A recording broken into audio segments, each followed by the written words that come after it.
Hi, it's Splinterverse. Welcome to another episode of D&D New Releases, where we offer first impressions of new third-party products for Dungeons & Dragons. We cover a selection of titles from Dungeon Masters Guild and DriveThruRPG each week. The titles are presented in alphabetical order by site, and all of them are linked in the video description. Purchasing the books using those links helps the channel, but you can also support us by purchasing one of our best-selling books. Our newest release, Swarms of the Multiverse, offers over 70 brand new creatures, including their associated swarms. Plus, you get instructions on how to make your own balanced swarms, and lots of bonus materials such as 4 new demiplanes. We've got lineages suitable for any setting, as well as optional lineage rules in our Van Richten's Librum of Lineages. With our Potions Unlocked book, we have over 100 pages of material to take your potions to the next level in your game. Our Feywild Companion offers 150 pages of Feywild fun for players and DMs. Also, our book, Fizban's Vault of Draconic Secrets, contains over 50 pages of dragon-themed player options, including a subclass for each class and much more. Please support the channel by purchasing one of our books using the links in the video description. Before we look at the new releases this week, we got to look at our exclusive discount, and it is The Pub That Crawls.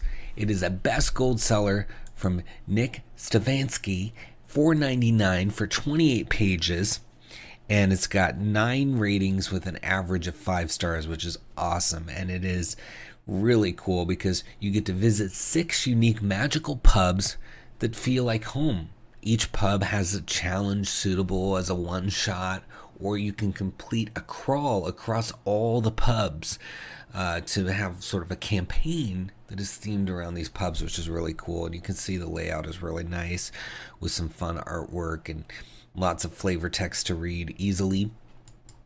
So looking inside, you can see the different pubs, and there's this backstory where there's these students from Strixhaven that discovered this pub that can move, and they split up the secret amongst themselves of how to find this particular pub. So they have to come back together to find this pub that literally crawls. So it's a really cool play on words with a pub crawl. And then you've got, like I said, 6 different pubs, and they're all different and distinct.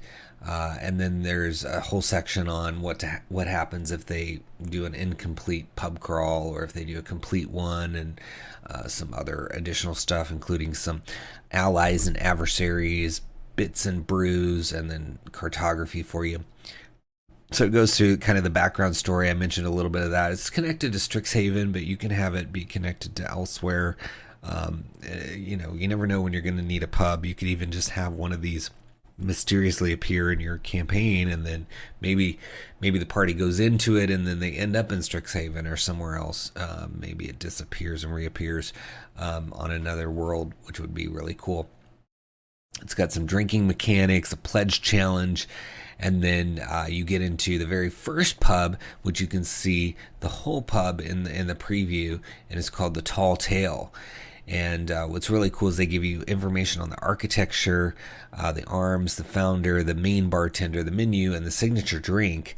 In this case, it's called Liquid Courage, a mixture of pale ale and stout beer. And then it goes through all the locations at that place. So you've got this map. Here's the upstairs, and then below there's some funny business going on beneath this particular pub. So you can visit all the different little places and have a full adventure there. And I was reading through it. It's actually pretty interesting adventure. It's not your typical stuff, so I love that. But it says for the common room, it says this room is filled with tables of all shapes and sizes crammed together to accommodate the shifting crowd of boisterous patrons. The oak walls host a number of tapestries depicting major events from Arcavios' past. Lanterns hanging from the rafters and a stone fireplace keep the room comfortably dim. And then you have this Loxodon commoner bartender, and it says if you ask for a signature drink, the bartender says, "Oh yeah, I'd love to pour you one of those. Thing is, I don't actually have access to it. I can let you into the cellar, but that drink's stored in a special chamber past the spirits that are always battling each other and don't take kindly to anyone trying to get past them. And he refers to a yellow scrap of parchment that he removes from his pocket, and he continues when he says, the official rules state you must end the war before we can access the vault, but it's sparse on specifics. I've never been able to open it since I've been here. So this Loxodon kind of introduces the characters to this challenge that lies beneath this pub, and you go through all the reading rooms, the kitchen, cellar, and it talks about the spirits, core spirits that you have to deal with down below, and an orc encampment. And in the treasure room, it says, against the back wall is a headless statue of a hulking humanoid figure resting a battle axe against the floor. Before it, on a raised stone dais, are a dozen mugs of a dark, frothy liquid. Compared to the stale atmosphere in the other chambers of the cellar, the air in this room is crisp and refreshing, gently circulating, though there is no apparent outlet to the outside. So there's some detect magic to do there, history checks, etc. And then you figure out what's going on in the treasure room. And I really enjoy the map too. I think it's cool that it's so vast below this little tavern here. So fun stuff. All kinds of opportunities to incorporate pubs into your game, whether you're playing Strixhaven or elsewhere. Like I said, a lot of these pubs have some magical things going on to it, not to mention sort of this tradition of traveling from one to the other and doing a pub crawl, and then finally finding the one that looks like this, that walks around, right? So could be really fun. You can combine it with drinking games, just lots of opportunities. And $4.99 to get 28 pages of all of this that you can use as one shots or a full campaign is just really cool. But it's $4.99 here, and we have a discount, right? So that is going to be really cool for you to take advantage of that. And it's on all of our social media and listed here in the timestamps, so you can get a good deal on this. I'd say it's just a great opportunity to really get into this while it's on sale through our special program. So take advantage of it. Look for it in the video description links. It should be the very first link, and the timestamps, as well as alphabetized under Pub That Crawls in the pinned comment. So check it out and have fun crawling through those magical pubs. All right, our first new release is Bloodied and Bruised, The Wild Beyond the Witchlight by Anne Gregerson. So Anne has been doing this series where each of the books that Wizards has put out for 5th edition, Anne goes through and gives all of the stat blocks these extra things, particularly focused on Bloodied, which is, when a character reaches half of its hit points, it has some new actions, new traits, new death throws, whatever, different options. But it really mixes it up, makes it fun, makes it feel like, okay, now something's changing because we've got this monster down to half health. If you're playing for a long time against a monster and then all of a sudden it changes, that can be really intriguing. And the players can discuss, what happened? Why is it acting this way? And, maybe figure out that it's because it's half health, but in any case, it livens it up because combat can go on for a long time. We know that, right? So having ways to mix it up is really cool. And so Anne always includes all the new creature entries, and then any past monsters from Monster Manual that were referenced also get the same treatment. So all you need is this book plus Wild Beyond the Witchlight, and you have everything you need to incorporate these death throws and bloodied conditions. And they're alphabetical, so really easy to find. And I thought we'd look at the Darklings. So it says when they're bloodied at 6 hit points, the Darkling has the following features. So they get a trigger ability called Cornered. When first bloodied, the Darkling can make a melee attack against a creature within range as a reaction. And then it has death throws called Death Flash. And it says when the Darkling dies, non-magical light flashes out from it in a 10-foot radius as its body and possessions other than metal or magic objects burn to ash. Any creature in that area and able to see the bright light must succeed on a con saving throw or be blinded. So pretty cool. Fits with it. I mean, it's not just the monsters. So you see here Clapperclaw the Scarecrow. So when bloodied at 7 hit points, Clapperclaw gets an ability recharge on Unsettling Presence, and then gets improved stuffing, while bloodied Clapperclaw can use its stuffing action as a bonus action. So even just changing the way some of the actions are, like, you know, the stuffing action is normally just an action, but here when it's bloodied, it can use it as a bonus action. So all sorts of creative ways that Anne has found to make these monsters just really different when they get to that bloodied condition. So it's exciting. And that's just one. Anne's got a whole series of these for a lot of the books. You can see if you scroll down, all these different series. Also has a series on monster loot. You know, this is a big week for releases because the Spelljammer Adventures in Space came out from Wizards, and Anne also has a monster loot book for that out this week. We're only covering one title per creator per week, so we couldn't cover both, but I did want to mention that those other books are out as well. And if you click our link and click on Anne's name, you can see all the wonderful titles that have come from Anne, and I think there's just so much to be said about these. They're super inexpensive. I mean, $2.95 to get all this goodness to support your monsters is really a good deal. So check it out. It's under Bloodied and Bruised, The Wild Beyond the Witchlight, in the links below. Give it a click. Next, we've got Crazy 8's Tour of the West, a wild collection of Western options, and it's from Samuel Nunes, not sure how you say it. $2.99 for 22 pages, and it includes historic firearms, feats, cantrips, spells, backgrounds, magic items, monsters, and even tips for running a Wild West campaign. So really cool mixed bag of things to take you to the Wild West in whatever setting. You know, it could be like a steampunk West, you know, a Trigon situation. It could be whatever you want it to be, even just the feeling of it, or maybe even a little bit of modern. Maybe you have like a Westworld situation going on. So cool. Goes through different firearms. You got all these feats in here. You get to see the whole book in the preview, which I really appreciate. They have this fun cantrip called Tumbleweed, range of 30 feet, duration of 1 minute. It says you summon a tumbleweed or other suspenseful plant that appears in range. The tumbleweed lasts for the duration, or until you dismiss it as an action. The tumbleweed vanishes if it ever moves more than 60 feet away from you, or if you cast the spell again. You can use your action to control the tumbleweed. You can use the tumbleweed to push, knock, or rustle objects and creatures.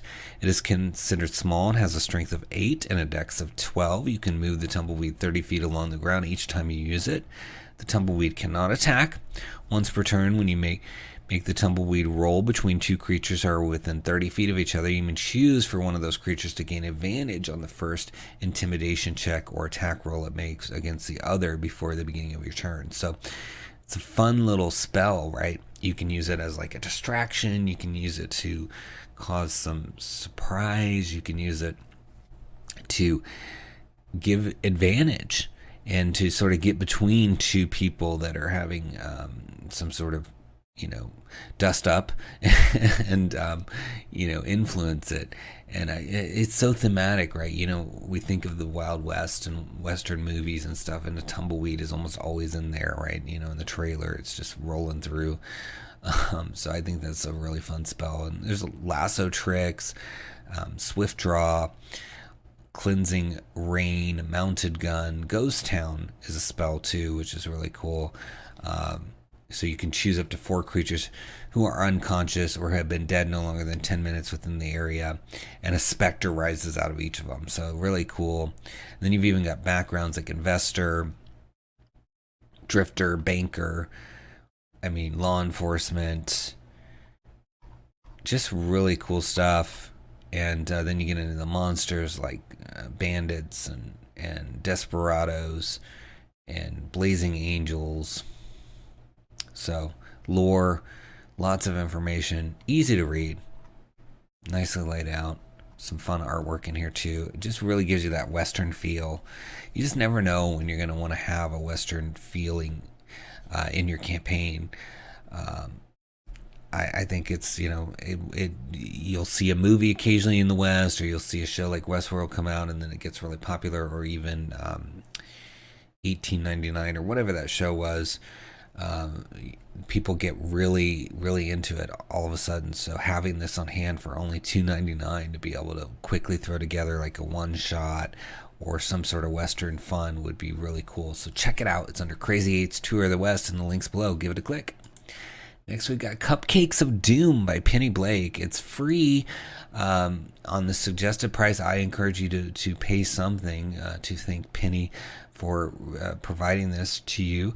It's 30 pages, and it's a fun comedy murder mystery that your party can solve the case and make sure the culprit gets their just desserts. So it's quirky, joyful, irreverent. You've got absconding demigods, glitter-happy devils, reluctant vampires, and of course cupcakes. So you even have an eldritch custard pie cannon, a magical gingerbread house, fabulous spells. So really cool things involved in this, and it's all free, which is just wild. So you get to see pretty much the whole book since it's free here in the preview. And what I love is it talks about if a PC dies, how they can come back as a ghost, or they can play one of the NPCs. And I think that's really cool to give that in the beginning of the adventure, to give the DM several options in case that happens. Of course, you can re-roll and create a new character maybe, but it's nice to have some alternatives to that, because you just never know when it might make more sense to have, especially if the person's going to miss a few sessions, having them play an NPC or a ghost that could disappear and reappear could be good too. So it's cool. They have the whole stat block here for the player ghost, and then you get into the adventure overview and just lots and lots of good information about the different characters and events that happen. So you have Lydian here, the butler. Lydian is Gerard's faithful valet, and the Lich trusts him implicitly and depends upon him for everything. His name refers to a series of musical notes, and it suits him well, for like his daughter, he is often singing or humming a cheerful tune. He's calm, competent, and reliable. He doesn't like Hazel and is wary and watchful tonight, expecting her to turn up and start causing trouble.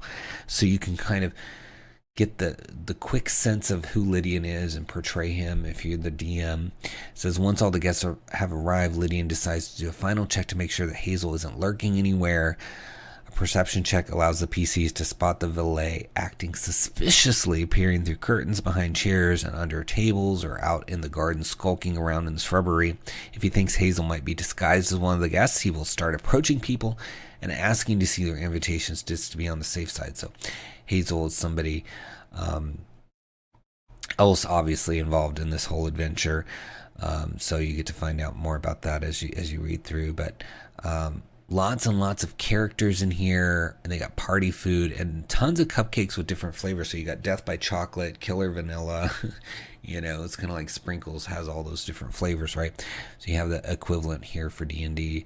And then Death by Chocolate is listed here. So it says this cupcake appears to be a normal chocolate sponge topped with chocolate icing and a swirl of chocolate flavored buttercream. 2 wafer straws protrude from the top.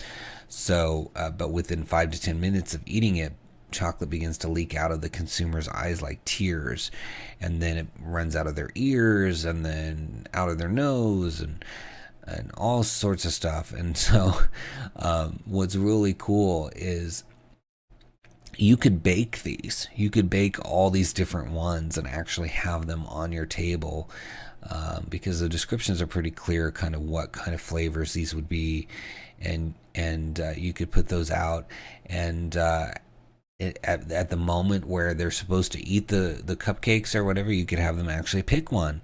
Make them salivate over it, make them wait until that happens, and you see there's all these different events that can happen in any order. So it's just a really fun time, and it's free. You've got a gingerbread golem in here, a swarm of sugar mice, a marshmallow golem, swarm of chocolate frogs, candy cane blights, and of course the eldritch custard pie cannon, which is a small construct. And I just think, wow, cool stuff. And we haven't even gotten to Beelzebub's book of ferocious fabulousness. Which has all sorts of fun effects. So why not grab this? It's free. Again, I would pay something to support Penny for giving you 30 pages of fun and a way to incorporate cupcakes into your D&D game. I mean, who isn't looking for that? I love cupcakes, and you could lure your players to the table by saying, you know, this week we're going to have cupcakes, so don't miss it. And I bet they'd be there. So look for it in the links below under Cupcakes of Doom and give it a click. Next, we've got Dangers in the City from John Paget, $3.45 for 9 pages. And it's 5 city-themed adventures suitable for the home campaign or as one-shots.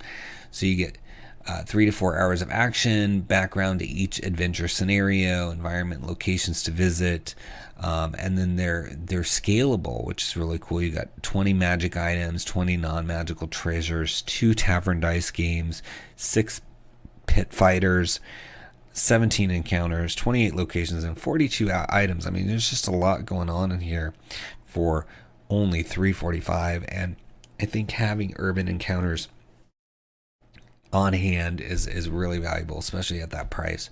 So looking at it, I love in the beginning that John has talked about how everything's scalable. Basically, there's the different tiers. You know, tier 1 is levels 1 to 4, and then tier 2 is 5 to 8, etc. So you have this sort of scale for that. It's not exactly the tiers, but it's close to the tiers. And so when you look at things in here, you'll see that there's these sort of slash marks. And so if you're in that 1 to 4 range, it would be 300 GP. But if you're in that next one up, it's 1,000 GP, etc. is in terms of your reward. So it makes it really easy to just have everything on the same page. You don't have to do the math in your head. It's all done for you, just using slashes to say, okay, well, you know, if we're playing level 5, we just go to the second number in each of these sequences, and we use that. So super, super easy. So you've got multiple ones that you can look at here. You can look at the whole book basically in the preview, including random magic items table and random treasures tables. Those are always helpful. And then here's your table games like Chase the Rabbit and Archery, and how to handle those. But let's look at the first one. It is a shipment of goods went missing a few days ago, and the private buyer, Mathaus Tellman, is keen to be reunited with his purchases. The stolen items were in 2 crates that came off the Sea Leaf ship. The items were for his new art project and included priceless pictures and magical art tools he will pay a reward of, and then that's where you pick based on your tier for their safe return. And it goes through various locations. You got to go to the docks, and there's several taverns they have to deal with, and then the city bridge, and then the headquarters, and then all these different encounters, including a bouncer, Clipper's fighter, Bevy's fighter, Fell, and then the rewards. And they're all contained on a page, so you could just print this out, low art, print it out, black and white, and run it quickly. Yeah, I mean, it's everything you need is right here on one page. I love it. Super, super helpful, not to mention the reusability of, you know, these random treasure tables and tavern games. So give it a click. It is in the links under Dangers in the City. Check it out. Next, we've got the Griffon Riders of the North from Carl Terrence Vandal. It's $1.50 for 8 pages, and it's a unique fighter archetype. It says the realms are famous for their numerous orders of Griffon cavalry, brave warriors that bond with a mighty griffin to protect their city or nation. A fighter that joins one of these orders gains the benefit of a griffin mount, learns to ride the majestic creature, and to fight from the back of their mount. So you get a map of the area. You get a ton of lore. Carl always gives you really good lore.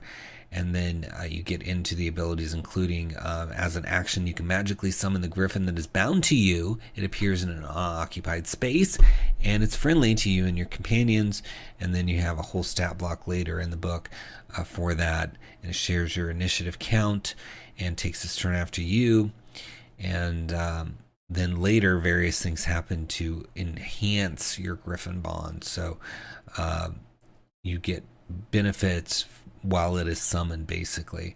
So deals extra damage, and then when you reach 18th level, you can choose from the following options for your griffin, including bait and switch. So you can you can expend one use of the ability and switch places with it, so you can like swap locations. There's a fainting attack, a pushing attack. I'm not going to read all of this because I want you to check this out and grab it for yourself, but just giving you hints of it. So the Griffin Companion's down here. It's got a challenge rating of 1 plus your proficiency bonus, so it grows with you as you level. And I mean, it's just fun. You get all this extra lore. You get the stat block for the Griffin Companion, so you get that whole mount situation. You get all these abilities. I mean, $1.50 for all this. Sounds awesome to me. And it's Forgotten Realms too, which is cool. So check it out under Griffon Riders of the North in the links below. Give it a click. Next, we have Items That Break the World. It's a collection of 12 magical items with devastating, fun, creative, or absurd effects that will most likely break your game by Eric Rice. And it is $1 for 13 pages. And so it's 12 magical items that just inject chaos, fun, and overall mayhem into your home game. So you get like this one that actually breaks the fourth wall. It's called the Realm Splitter. And so it basically says, you know, you can bust through the fourth wall, and then it's up to the DM what happens. So these are true to the description on the cover, that they could break the game. But I think also with a really skilled dungeon master, they could be the best time. You know, they can really shake things up, make things really interesting. And I absolutely love the layout of this book and the artwork in it. I mean, it just looks so beautiful. I was really surprised to see this. It's my first title I've looked at by Eric, I believe. And just, I mean, look at this, the Moth Key. I mean, the art is just beautiful. And then I wanted to read the 𝙤𝙘 Crown of the False Divinity. It's Wondrous Item Legendary. The existence of the 𝙤𝙘 is a hotly debated topic among theological scholars. The notion that any divine vision or command may be not more than the theatrics of a cynical trickster, or perhaps worse, the actions of a hostile agent, is a thought that brings neither comfort nor devotion. So just this background of this could really wreak havoc among factions in your campaign, which could be fun, right? You need conflict. The Crown of False Divinity appears to be carved from an alien material with the outward appearance of cold steel. When donned, it produces inaudible whispers only heard by its wearer. They could be perceived as a choir of prayers, the trapped voices of those who wore it before, or any number of auditory hallucinations. While holding a holy symbol of a known deity, you can use an action to speak the crown's command word and then place it upon your head. For the next minute, you appear as an avatar of the deity associated with the holy symbol you're holding, and you can use an action to communicate telepathically to any number of worshippers and clergy associated with the chosen deity by using words, speech, or imagery. The targeted creatures must be on the same plane of existence as you and understand at least one language. The creatures regard your message as a divine vision or command directly from the deity you impersonate. A creature can see through your deception by succeeding on an insight check. Once used, 𝙤𝙘 can't be used this way again until 7 days have passed. So this is a really interesting item, because you could basically pretend to be a god, get the message out, and then that god could come back after you for impersonating them, or its worshippers could, because it could figure out what you did. And then what do you do when you need to do it again? Well, you have to wait 7 days. That could be a problem, because maybe they're expecting another message, or they're looking for another message, right? So there's so many story possibilities in just this one item. And so I love that the focus of this book is like really amping things up and doing wild stuff. I think, you know, we talked about the Realm Splitter here. I mean, the Ring of the Worldsmith. It's just cool. It says, as an action, you can activate the ring by uttering its command word and use it to alter one physical property of all non-magical objects or items of a category you choose on your current plane of existence. So the whole plane, the category of objects, can be as narrow or broad as you decide, and the effect lasts for 1 hour or until you use the item again. So then you have to work, obviously, with the DM, so you can do like all houses are made of meat, or bricks are no longer solid to the touch, or all bladed weapons have dull edges.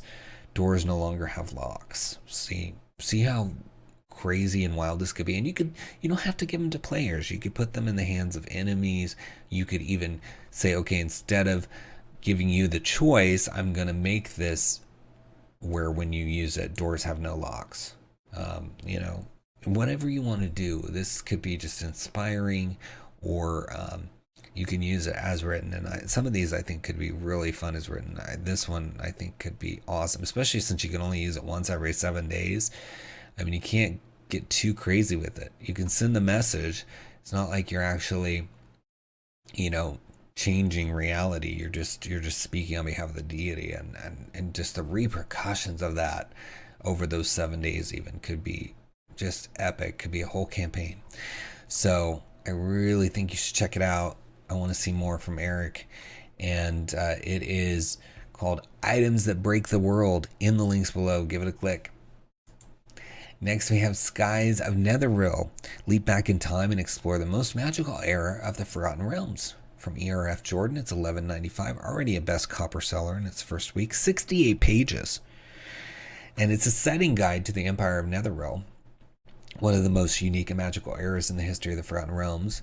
And it's inspired by the second edition book called Winds of Netheril, but it explores flying cities, introduces arrogant archwizards, and foreshadows the Empire's cataclysmic fall from grace at the folly of the archwizard Karsus. So we even see, you know, remnants of the Netheril in 5th edition in various you know, locations in the realms, etc. So having the history of it, what it was like there, a Gazetteer, and then some class options like the Mytholist Artificer, which is an expert in barriers and protective magic, the Collegium Mysterium Bard, a holy archivist in service to Mistral, goddess of magic, the Time Domain Cleric, a defender of timeline and practitioner of temporal magic, on and on. You know, Nightblade Rogue, Gem Magic Sorcerer, Way of the Broken Spell Monk, and then you've got spells, including quasi-magical items and the now forbidden art of casting spells above 9th level.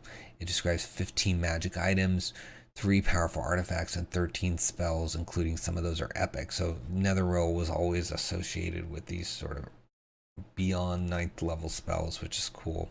Then you got 20 stat blocks for creatures from there.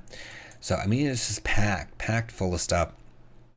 As you can see, it's got a nice layout. E.R.F. Jordan always does a good job putting books together, and you can see all the different stuff in here. So the Gazetteer, all the different places, the subclasses, the magic items, the bestiary. I mean, it's just you name it, it's covered here for Netheril, and 68 pages, and you get to see 40 of those. So you get to see almost the entire book.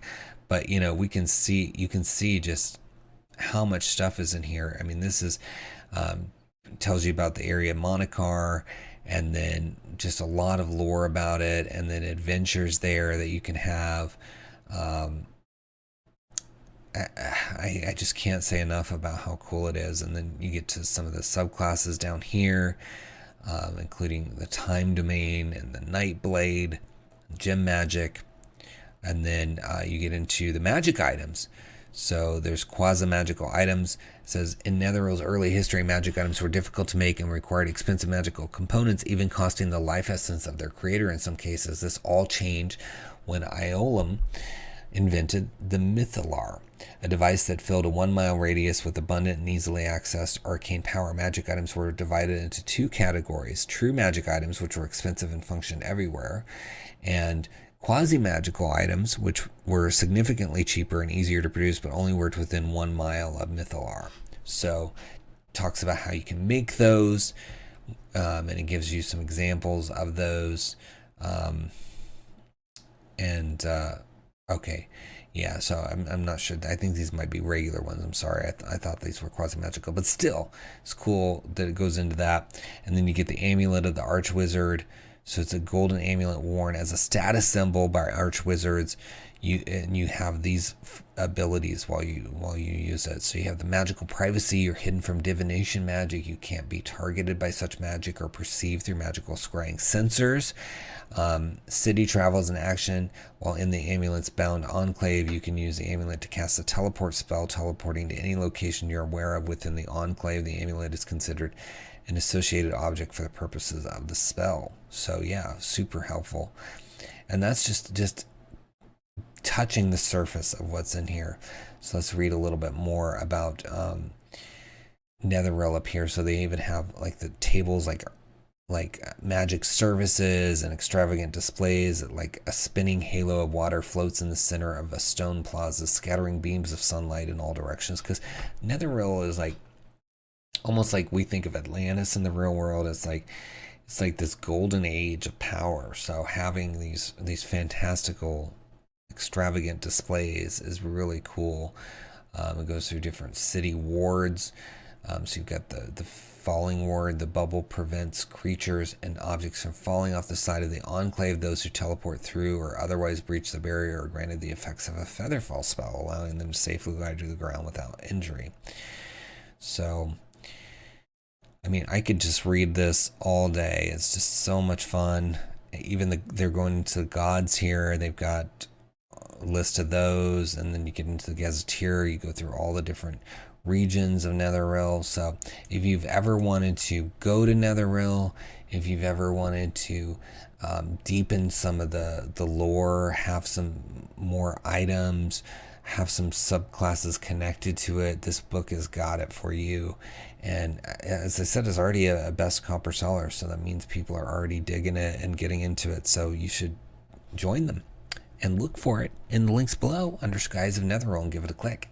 So as I mentioned at the start of the video, Wizards of the Coast released Spelljammer, a much long-awaited return to this setting from earlier editions. It is now available in 5th edition officially, right? And so we're getting a lot of releases this week connected to it, which is exciting. So we're going to look at a few of those now, including Trinkets and Treasures, Spelljammer, and it is $4.95 by Jeff Stevens, Jamie Fleckness, Noah Grand, R.P. Davis, Shu King Tan, Jonathan Connor Self, and Matthew Whitby. $4.95, best copper seller as well, 35 pages. And it's a collection of trinkets and magic items inspired by some of the original adventures. So you get 39 trinkets and over 50 magical items. And you can use them outside of Spelljammer. They're not just for Spelljammer. But what's cool is they have like a summary table for the trinkets and the magic items in the beginning. And then in the 13-page preview, you get to start to read some of those. So we'll read one trinket and one magic item to give you some flavor. But I want you to come here and read all of it so you can see how awesome it is. So we've got the Corpse Preservation Rub, a concoction of herbs and preservatives that emit a mostly pleasant, musky smell. Rumors claim this specific blend originated from the vampire Talan, who used it to preserve the limbs of his victims that he used for his vile experiments. Regardless of who created it, the rub does a superb job of keeping limbs and or corpses from decaying rapidly or becoming fetid, extending that time by 2 days. Any person or group who deals with the challenges of moving corpses or parts of corpses would love to get their hands on this rub to learn its recipe and duplicate it for their own gain. Alchemists, too, would offer up a solid trade in order to study and replicate this rub. So, really interesting, flavorful sort of trinket. And then you've got magic items like the ceremonial tracker badge, which is uncommon, usually usable only by a ranger or druid. A small leather badge shaped like the footprint of an animal awarded to Hectians of Great Space who completed a ceremonial hunting ritual. While attuned to this badge, you have advantage on survival checks made to track creatures who would leave footprints or other visible signs of movement. So that could be really helpful, especially for a ranger. And there's just a lot of them, and they have really cool art. Like, look at this, the Ring of the Comet, Pirate Hat of the Shadows, Will-O-Wisp Jar, and then here's some more trinkets related to, inspired by these older adventures. So they kind of group them by that. So, and you can click the link probably to go to the book here on the DM's Guild because a lot of the old adventures are available. But yeah, beautiful item artwork in here. It looks like the artist is Sebastian Lord, so really cool, good art by Sebastian. And things like Boots of the Captured Spy, Docking Rock, Goblinoid Space Fishing Rope. You're going to need stuff like this because, Spelljammer is vast. It is space. You can travel through space between the worlds of the material plane, right? So you're going to need lots and lots of stuff because this is where no one has gone before in this edition. And your players are going to ask questions like, what's that? Where's this? Who's got this? What do they have on them? And having these trinkets and treasures just at your fingertips would be so great. And $4.95 is such a good price for this too. So check it out. It's under Spelljammer Trinkets and Treasures in the links below. Give it a click. Next we have Spelljammer's Guide to the Galaxy. So kind of like a play on the Hitchhiker's Guide to the Galaxy. I love this cover. It's very reminiscent, like a parody of Hitchhikers. So very cool. Authors Caitlin Bradbury, Elias Garofalius, Israel Morea, Prof, Ryan Miller, Ryan Rose, Shiloh Berscheid, Steve Fiddler, and Zinkin. $9.95, and apologies if I mispronounced any of those, but $9.95 for the 58 pages. Already a best copper seller as well. So you get 3 new races, 20 spacefaring subclasses, cybernetics and mutations to enhance and alter your character spells, and wild space environments to spice up your encounters, new monsters, and magic items. Again, you need as much as you can get for this Spelljammer. It's gonna, it's a vast setting. Your players can go left when you want them to go right, and so having these options can be really cool to support what's going on. Because remember, all player options in these books can really be NPC options as well. So you've got these Astral Genasi, you've got Metamorph, Lumen, you've got class options like optional class features for Artificer, or a subclass like Spellwalker Technician, Space Marine for the Barbarian, College of Astrology for the Bard, and I mean it goes on through all of them, including a subclass for the Prism, which is I think a free class you can get on here.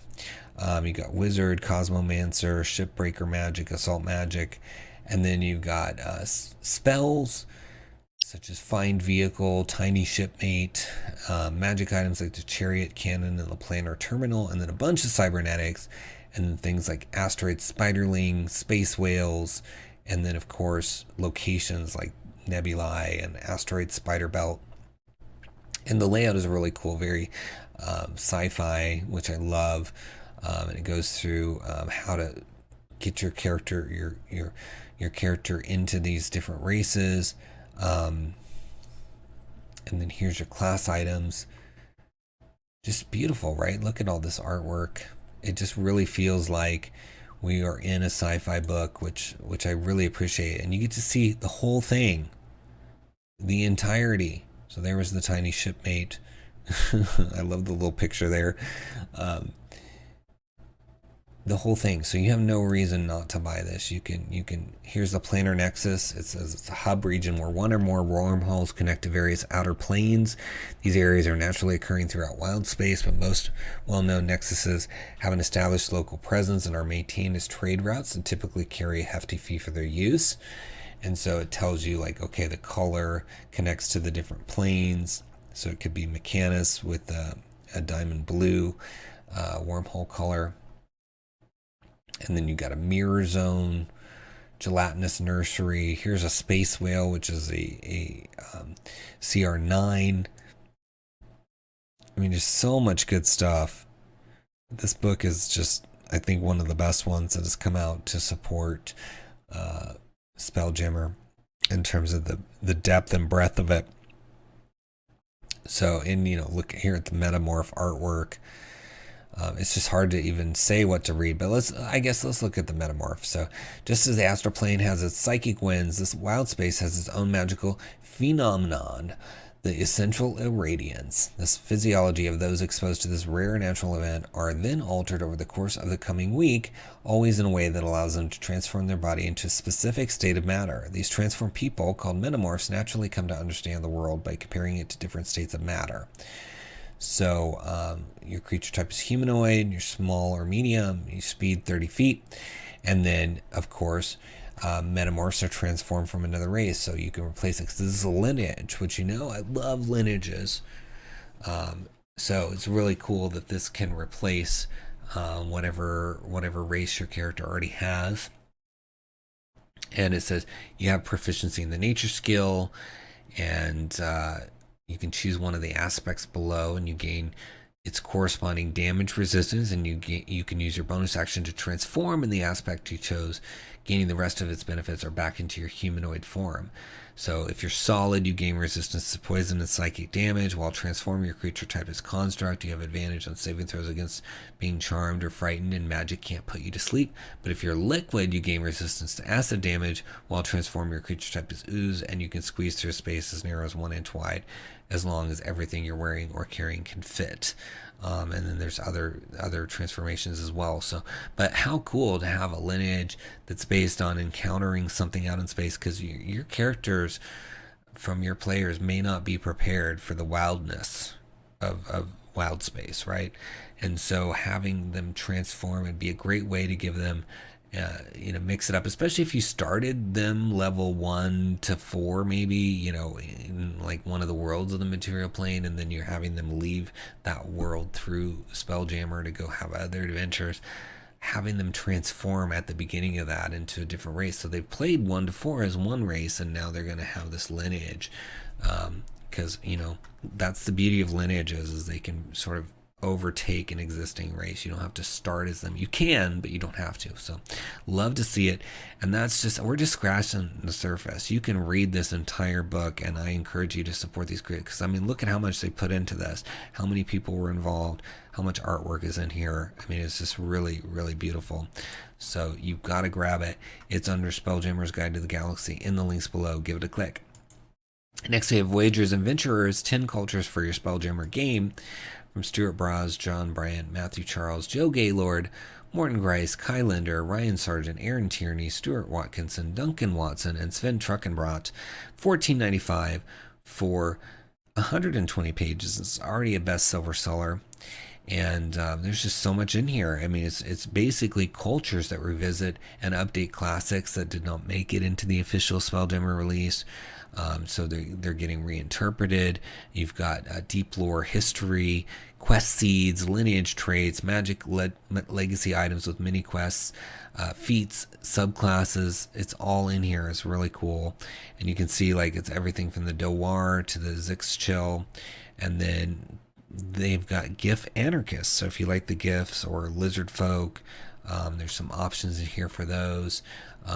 So really cool to expand the options. It's fantastical and science fiction, all rolled into one with Spelljammer. So having these options at your fingertips to really give your players choices, and all these different worlds you're going to visit.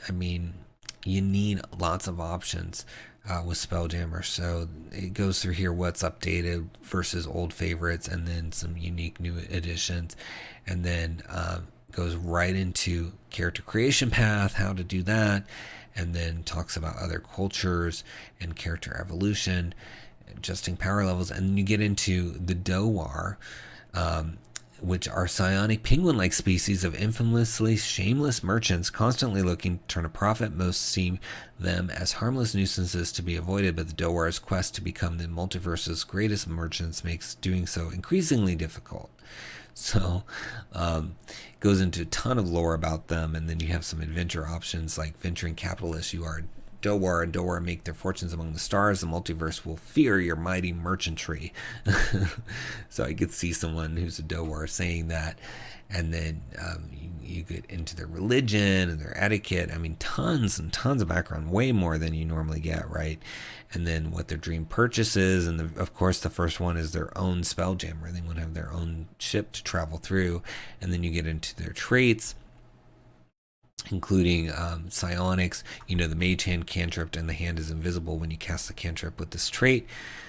You also learn identify at 3rd level, and then 5th level detect thoughts.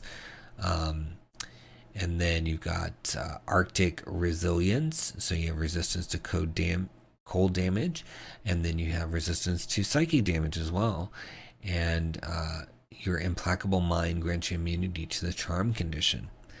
And then you have, those are your sort of physical traits, and then your social traits, it goes into your languages, and some kind of ribbons, like everyone thinks of you as a toddling nuisance and nothing more, giving you an edge.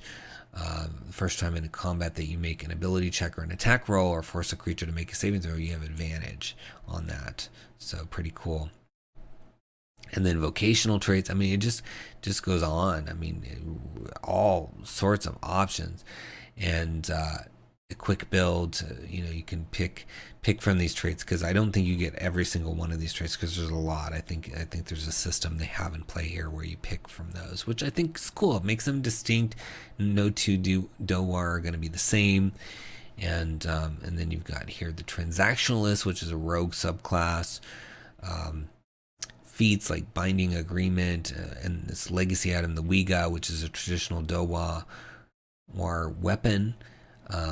And it's a sword blade adapted by the doa to be attached to the top of the beak, turning pecking into dangerous attacks.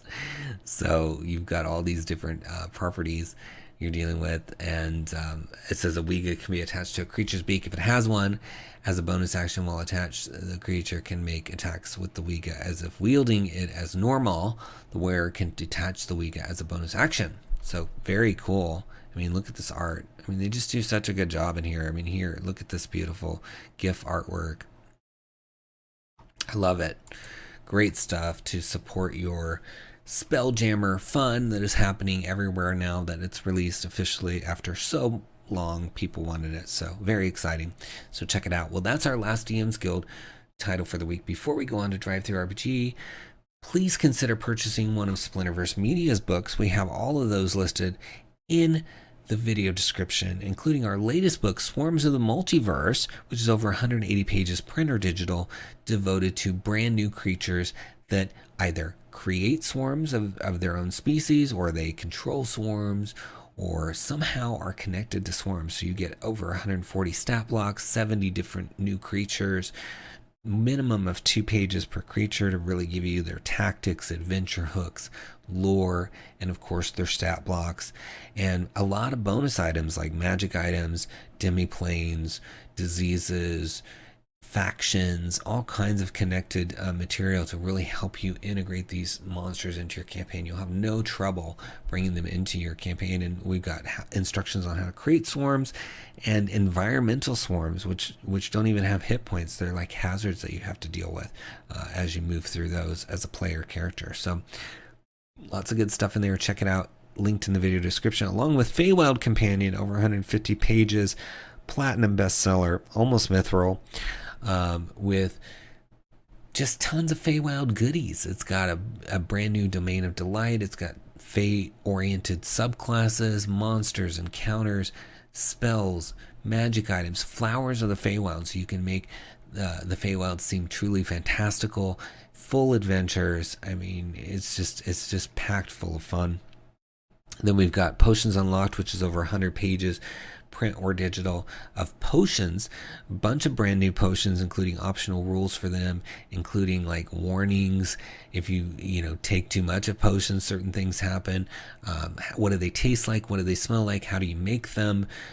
Where can I go to learn potions? Who are some of the vendors, and what is their inventory? What are the prices that they sell stuff for? What is their backstory? I mean, it's just everything you could imagine for potions is in that book.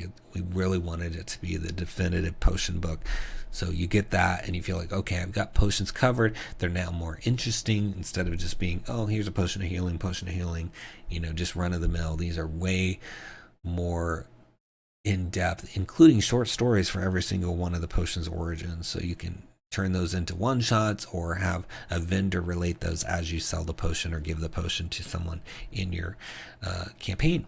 Then you've got Fizban's Vaulted Draconic Secrets, which goes into so many dragon-themed things, whether it's a subclass for each class, draconic gifts, horde magic items, regular magic items, a familiar. It's just dragon goodness everywhere, and the best part, I think, is that at the end there's adventure hooks for everything in the book. So if you're a DM and you want to give those things to your players, there's also hooks on how to work them into your campaign, which you don't always see when it's a player-oriented supplement. And then we've got Van Richten's Librum of Lineages I was just talking about. lineages previously in the video. They're a new concept, and so this book talks about those and how to make them work for you, including how to string them together to chain lineages one after the other, and how to remove a lineage if you have a problem, if somebody wants one gone. It gives you some options.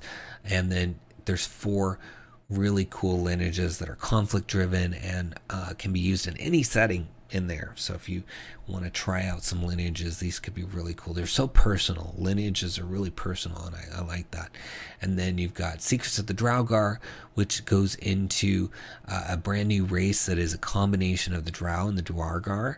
They've got a fortune telling method, subclasses, new deities, and adventure hooks and other fun stuff in there to really bring this new race to life. And I think it's cool because, you know, the drow are sort of moving away from how they've been historically, and so having this hybrid could be really cool. You could have them surprisingly show up, and they're kind of a hidden race, so they can be worked in really anywhere. So Secrets of the 𝙬𝙬 in the links below.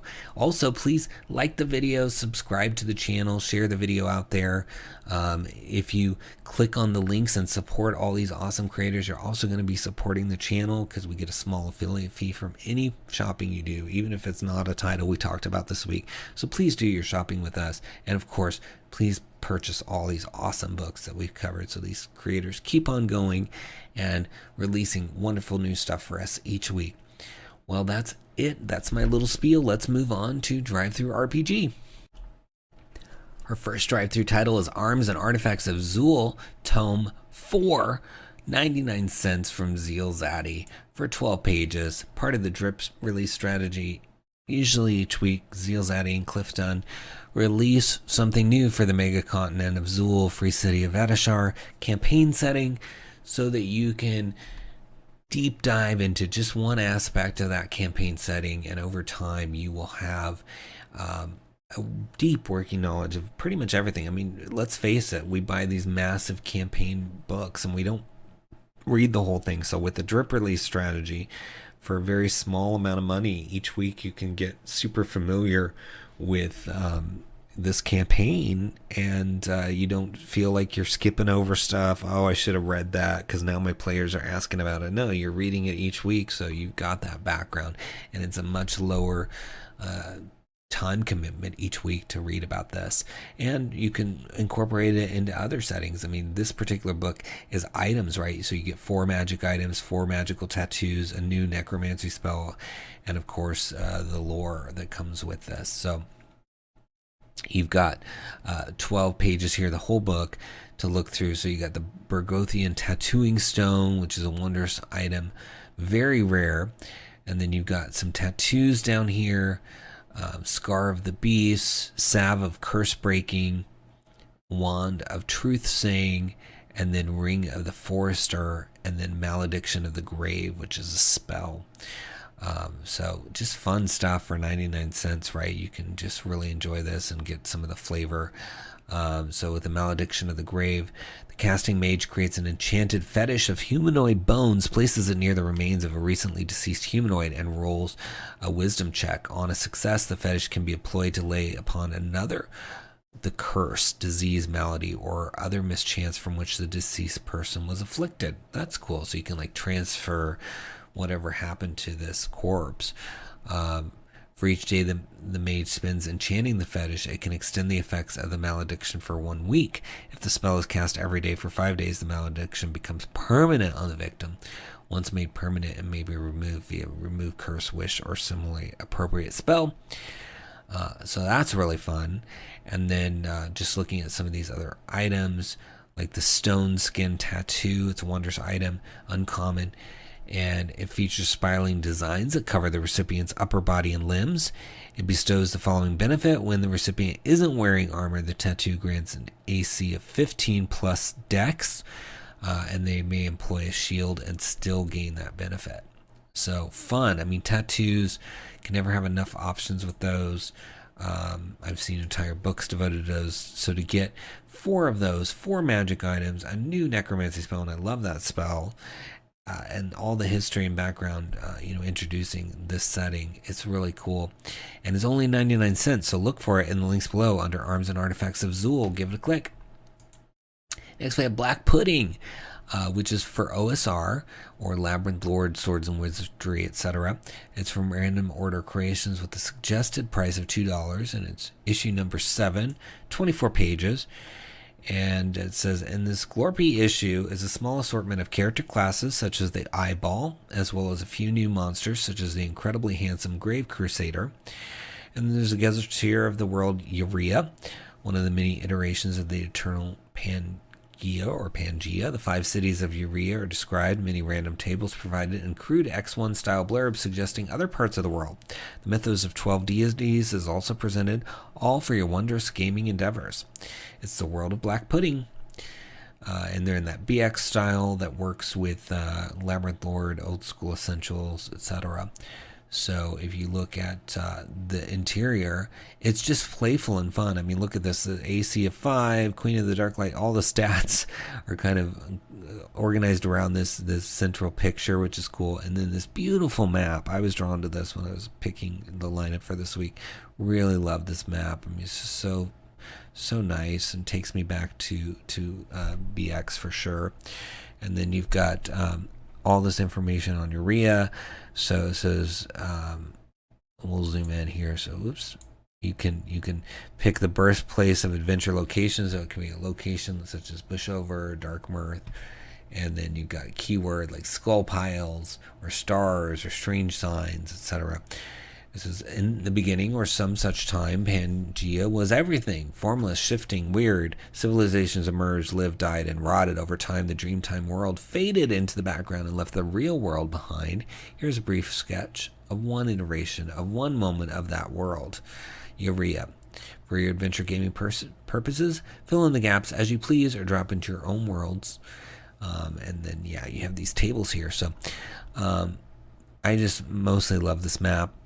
Looking through here, I mean, there's lots of good stuff, but this map just really gets me. So very, very cool, and I love the concept of just all sorts of things to support your BX game, OSR, all that fun stuff. So check it out under Black Pudding 7 in the links below. Give it a click. Next, we've got the Dragon's Hoard issue 21 from Legendary Games, $6.99 for 30 pages. A bunch of authors, including Jason Nelson and Miguel Colon.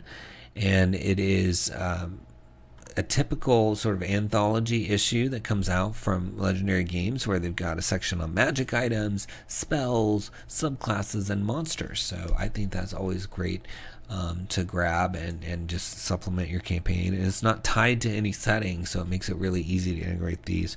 So you got Bestial Feats, Cat Folk, Cat Burglar, which is a rogue archetype, or Oath of the Pearl for paladins, monsters like Izada, and an arachnid robot, yeah, we're gonna get to see a little bit of that here with the magic items in the 5-page preview. So the diving helmet is a wondrous item, uncommon, mounted on a heavy leather and metal shoulder harness. This reinforced spherical helmet is made of transparent magical glass that underwater becomes as hard as steel, granting the wearer a +1 bonus to AC when immersed in at least 5 feet of water and not wearing heavy armor.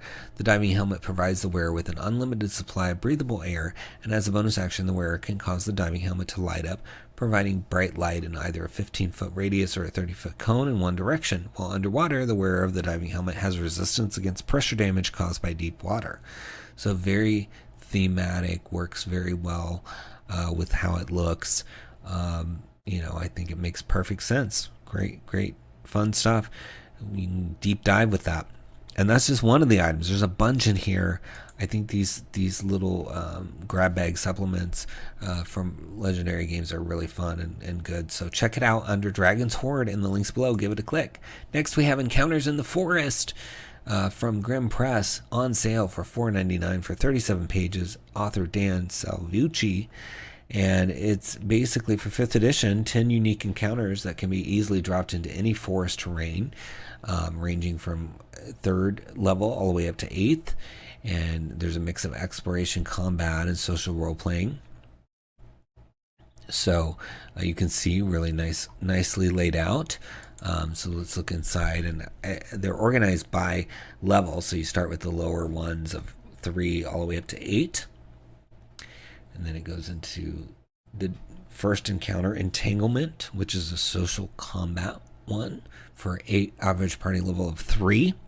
Gives you the overview, scaling it, a map, background, the encounter itself with, some read aloud blocks, outcomes, rewards, and then the items, including a figurine of wondrous power, the Heartwood Owl, and then your NPC stat blocks.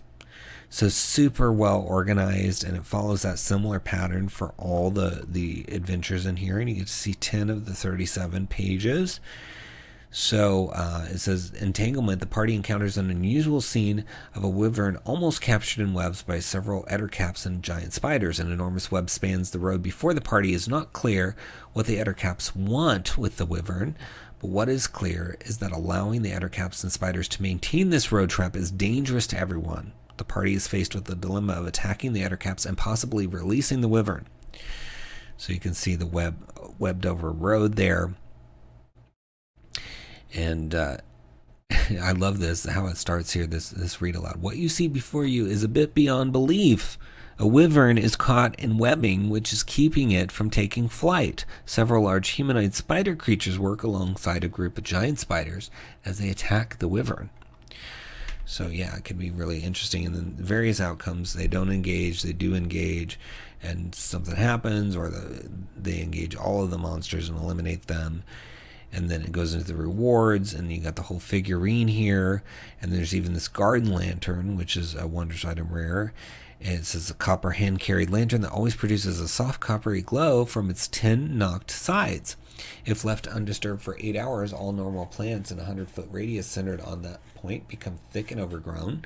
A creature moving through the area must spend 4 feet of movement for every 1 foot it moves. Once used, it takes the lantern 24 hours to replenish its magic. So fun, and like I said, you get all your stat blocks, and there's something called an acorn ring in one of them, moonstone sphere. So fun items too. It's nice to get all those bonus items because you can use those elsewhere, and the maps elsewhere. Lots of reusability in this one, and $4.99, great price for 10 encounters. So check it out. It's in the links below under Encounters in the Forest. Give it a click. Next, we got the Goblin Tower, Toby Lancaster, and Dark Realm maps, $9.99, 5th edition, 63 pages, and it's for 1st to 3rd level characters, which in 2 to 4 sessions, they explore a tower and mine that have been taken over by a goblin tribe known as the Jagged Tusk. So really cool, and it says this is book 1 of the Infested building series and is set in the world of Relecta. But they're separate adventures and not part of a campaign. So you can play them separately.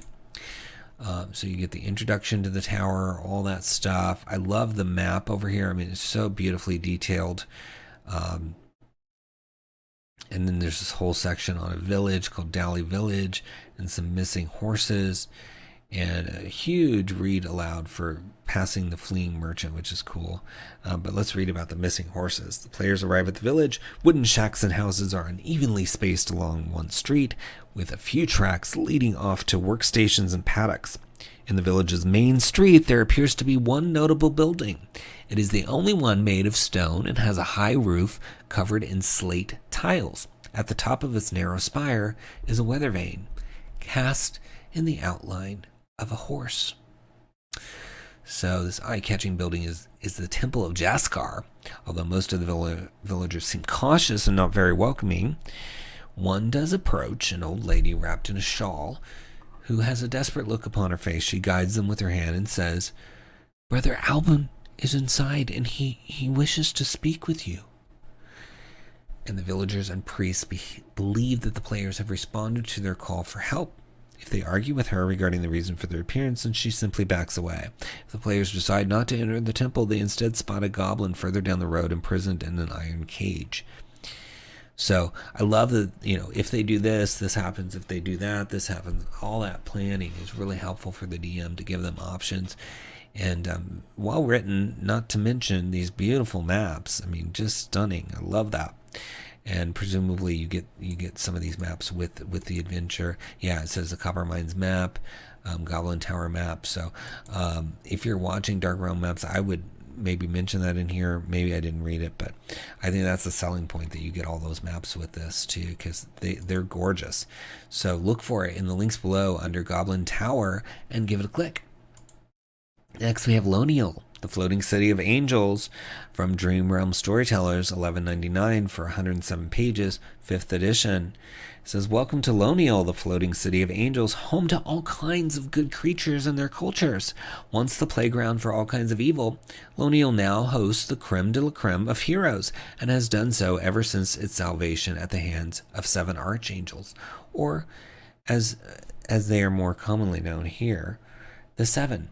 From the Radiant Forge to the Exalted Towers, from the Guardians of Netheril to the Nightly Grounds, the city of Loniel has everything one can hope for. Whether one wants to have a pleasant stroll in the lower gardens or try their luck in the endless dunes of the valley, Loniel is sure to have something to pique your interest. So, really beautifully laid out and just gorgeous artwork. I love it. And Dream Realm does really good stuff. I've looked at some of their previous releases. They have some great titles they've released for 5th edition. So you can see just packed full of stuff. Lots and lots of history, life in Loniel, and residents of Loniel, including some monsters like the Desert Ling, the Fiendish Drain, the Goblin, and then you've got heroes like Baron Egbert and Grandmaster Ushi.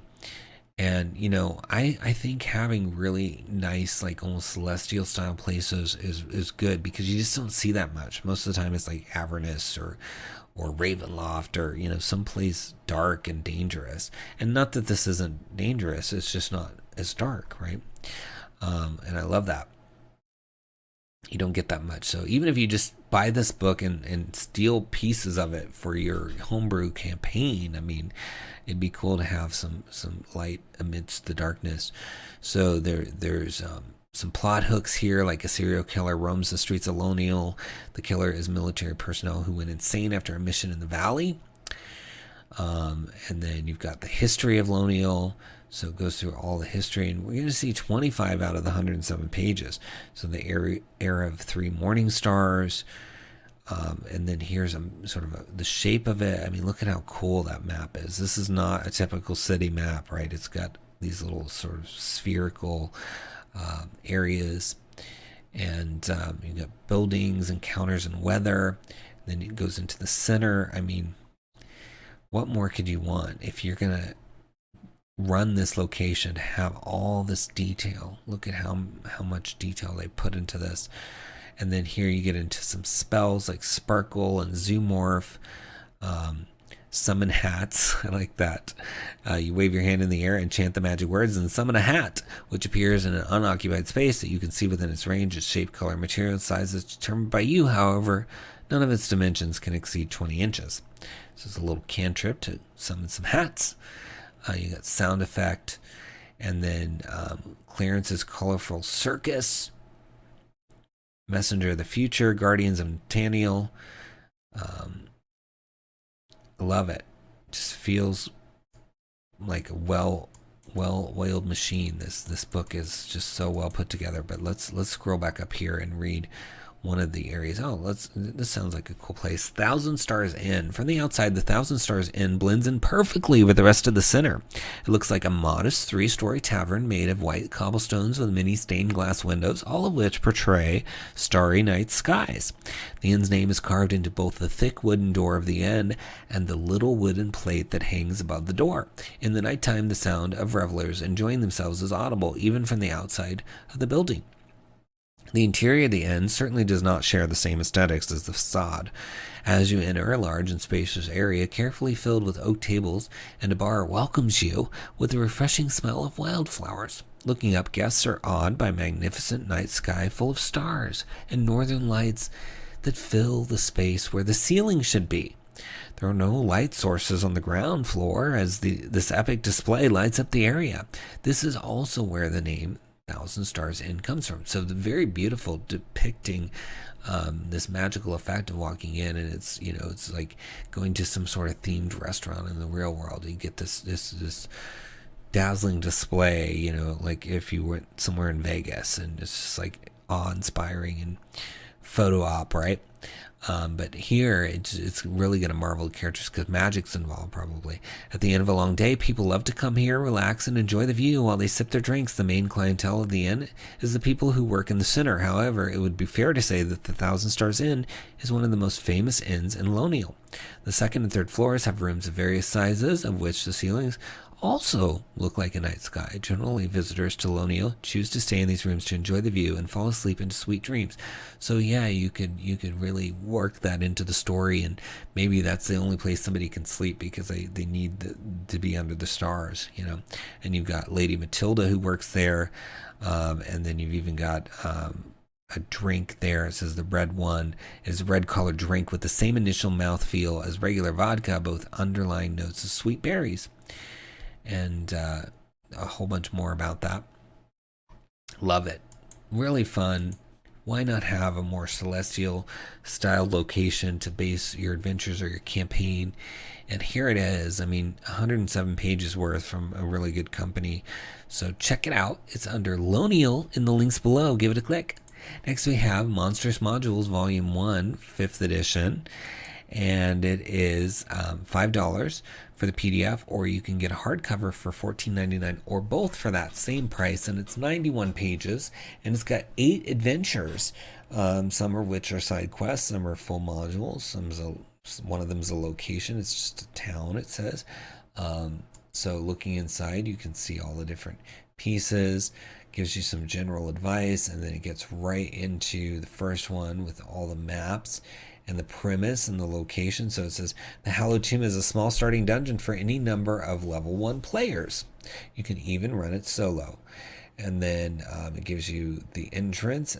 Kobolds are here on guard. And then you got the prayer hall and like all the numbered locations and the little map. And then it goes right on to the next one, the crawling cave, and all the locations associated with that. So really quick, easy stuff you can drop in. Royal treat here.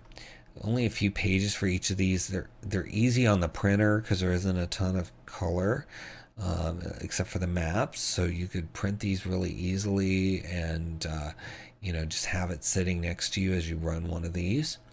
I really like that a lot. And so here, let's read a little bit about one of these. So Let's read about the Elrond home. The Elrond house is home to Agatha and Michael Elrond, along with their young daughter Ella. A happy and simple family, Agatha assists the hunters in tanning hides while Michael works on a nearby farm. Ella, barely 10, is a young and energetic child who has recently taken to grand acts of bravery and daring. The party will find Agatha out in front of the home, distraught and overwhelmed by her missing daughter.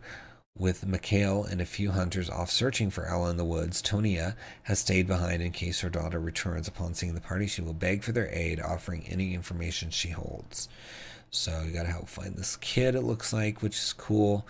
Yeah, so there's a real mix of adventures, different kinds and styles, and I like that it's not all the same. And this one has merchants with a bunch of gear listed and how much it costs. So it's quite a variety of stuff, and you can get even a print version for only $15. I mean, that's a pretty good deal to have all these right there with you. But even like I said, it's printer friendly. So if you want to get that $5 PDF and print some of the pages as you play them, you can do that.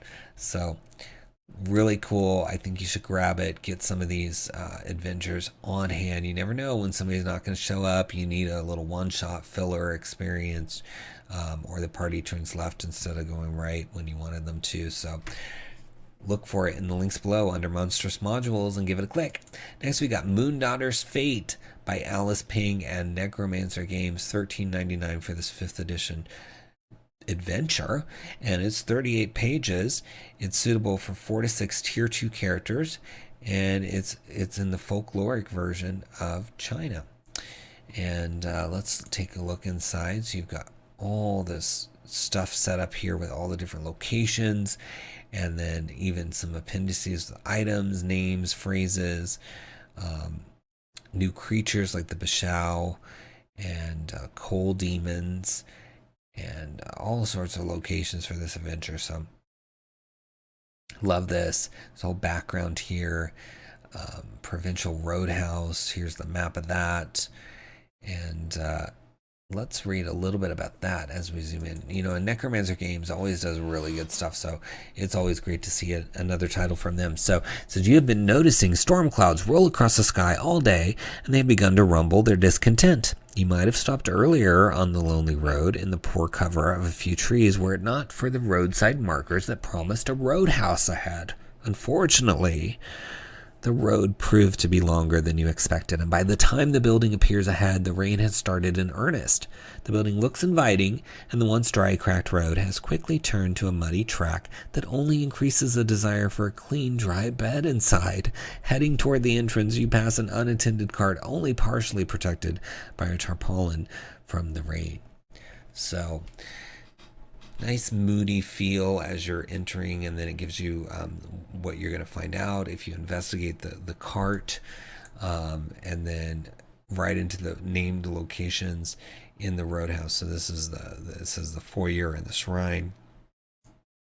So that's A1, so that's down here, and then it's going to take you through all the different locations, including the fruit and vegetable gardens in here, which is fun. I mean, you can reuse these, and it's set in China with new monsters. I mean, I think this is going to be a lot of fun, and it's nice because it's tier 2.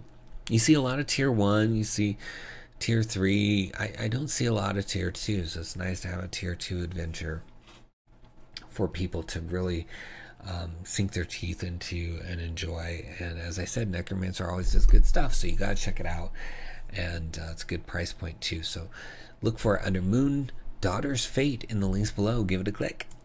Next we got Read Magic or Red Magic, First Path Magic for 5th edition from Orphaned Bookworm Productions. And it brings 10 spells from Pathfinder 1st edition and adapts and tweaks and translates them to work with 5th edition. So really cool. Always glad to have that. You know, sometimes you're playing these games and you're like, man, I wish I had this from this edition of that game. And, you know, so when people do these kinds of things to port stuff, it's really cool. So you can see they've got Hungry Darkness all the way down to Storm of Blades. And, you know, there are various levels and various classes that can use these spells. So let's read about Spell Crash. It's 4th level Abjuration, range of 100 feet, 1 action, concentration up to 1 minute. You create a discordant mode of magical energy within the target that distorts their ability to use their own magic each round. At the start of their turn, they must make a charisma saving throw or lose a 3rd level spell slot. If none are available, the next highest spell slot with slots is affected. There's no initial save against the spell, only the saving throws each round. If the target has multiple sources of spells, the source is chosen at random each round. Spells lost via this spell are lost as if the target had the spell disrupted. It may be regained the next time the target regains their spells. And at higher levels, when you cast a spell using a spell slot of 5th or higher, the highest spell level affected increases by 1. So yeah, interesting interactions with spells with that. And you can have it for Cleric, Bard, Sorcerer, Warlock, or Wizard. And they've got Peace Bond, Scarify, Litany of Vigilance, Litany of Duty, Hypnotism, Hungry Darkness, Inflict Pain. I mean, really fun sounding stuff. So with Hungry Darkness, you create an aura or an area of intense darkness, like the darkness spell, except the darkness is filled with vile gnashing maws of force. So any creature beginning their turn within it takes force damage and constitution score damage, and it's healed at a rate of 2 points per short rest or 4 per short rest. And once a creature leaves the darkness, they take persistent force damage each round. And creatures that are immune to magic or spells are immune to damage from the spell, but not the darkness. So yeah, a mix of stuff that you're probably familiar with from Pathfinder 1st edition, all brought over to 5th edition for you. So if you've been looking for those, missing those, they're here, and you can look for it in the links below under Read Magic. Give it a click. Next we have To Mistheart from Beyond the Screen, $7 for 15 pages, author Aviad Tal. And it says, the myths remember everything. The trials and failures of men, our loved ones, and those we dread. Things we cherish or would rather forget. If you travel deep enough, all shall be laid bare. So for centuries, the Mistheart Lighthouse has guided ships across the treacherous reefs of the Emerald Bay. In the past few weeks, however, it has begun to lead them astray into a watery grave. The Merchants Union is hiring a crew to investigate Mistheart and put an end to this troublesome situation. Will you answer their call?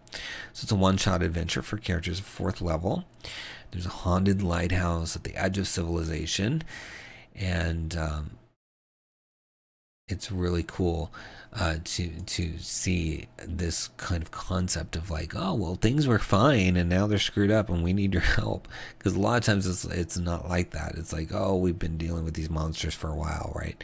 So to have kind of the before and after is cool. You got character hooks, the reef and wreckage here, investigating Mistheart.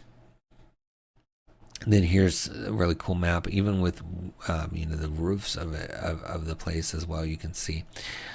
So let's read a little bit of the flavor text for you. It says, despite the perpetual rain, the journey went without issue. As you continue down the slick shale road, the silhouette of the lighthouse emerges from a layer of fog. You're not far.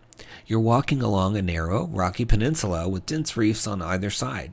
The stone beneath your feet is coated in slick algae, and sharp branches of coral jut out of the ocean below. You imagine this passage would be much more difficult during high tide, but you've chosen the right time to cross. You stop when you notice the remains of a coastal trading ship up ahead. The front half is laid sideways, while the back half is missing entirely. The name, Wavehound, is painted in a steady hand along the front hull. So yeah, you're going to have to interact with this ship, and you can find some underwater treasure. There's a whole section on suffocating here in the sidebar. And you've got more for investigating. There's a whole courtyard. Yeah, this looks like it could be really fun. Got a little bit of nautical stuff to it. Artwork is really nice. Like, look at this cool, creepy tower going on. So, good stuff. 4th level adventure. If you're looking for one, look for it in the links below under To Mistheart and give it a click. Well, that was our last new title. I want to quickly give you a sneak peek at our discount next week. Every Monday, we give you a discount at Splinterverse on Instagram, Facebook, and Twitter. And throughout the weekdays, we're giving you free trinkets and other free content, and until we get to Fresh Fridays, where we give you our new releases videos. So you want to make sure you're following us everywhere so you can get all these goodies for free, including exclusive discounts you won't find anywhere else. And they last about a week, so you want to take advantage of them before they're gone. So the Goblin Bathwater Incident is our next one, and it's from Marius Brenner. Normally $7.95, but we're going to have a deal on it for you. It's a 30-hour Tier 1 adventure about small-town politics, the ethics of immigration, and the end of the world as we know it. And it's 54 pages. Fully fleshed out, setting agnostic, starting area, balanced encounters, 3 mini dungeons, all kinds of stuff. And you can see great reviews on it. 11 ratings, averaging 5 stars, and look at how beautiful it is. You've got the tower maps here. You've got this fun little map. I mean, just fun. And I think you're really going to enjoy this one. I can't wait to talk about it more next week in our video. But again, 10 a.m. Mountain Standard Time. You can get that discount if you're following us. So make sure you subscribe to the channel and follow us everywhere at Splinterverse. Like the video, leave us a comment. I will respond to all comments personally. Consider purchasing all the awesome books that were released this week. There were a ton of things released this week. If I didn't cover your title, I'm sorry. There were just so much. It was really hard to come up with the lineup this week. A lot of times it's not so hard. I can, it's obvious which ones we should include, but this week was really a struggle because there was just so much content, I think, because Spelljammer came out. But we managed to come up with a lineup and share with you some of the titles that came out this week. But yeah, all those titles are down below. Click those links, support those creators, and if you do any shopping after clicking a link, you're going to be helping the channel. So if you can do your shopping with us for DriveThru and DM Skill, we really appreciate it. And then, of course, we have all 6 of our books down there, and we're working on a Dragonlance book for later this year. So you want to make sure you're following us so you can get all the details on that. It's massive. It's a big book, and it's got all sorts of good stuff in it. I can't wait to talk about what's in there. And you can check out all the existing books we've already done in those links below, or go to splinterverse.com and look through them there as well. They're all fun and made with love and care. You know, we obviously love books. We do these videos every week, and you know, I think it shows in our products as well. So check those out and keep watching each week, please. We enjoy having you here. And if you're a creator watching, keep creating. Don't stop. Don't let anything get in your way. This is your legacy. This is what you can leave behind. You know, life is not forever, and you know, people will smile when they read your books and experience the products that you create long after you're gone. So think about that and let that motivate you to at least get a book done. Even if you don't want to do a whole series, get a single book done. If you're out there thinking about creating or stuck, you got writer's block, just power through. You can do it. I believe in you. I want to see what you've got so we can maybe include it in this show. And I know there's lots of other people out there that watch these videos each week that are also looking forward to your titles. So let that light the fire under you and get that done. And until next time, all of you, have a good time at your table and happy adventuring.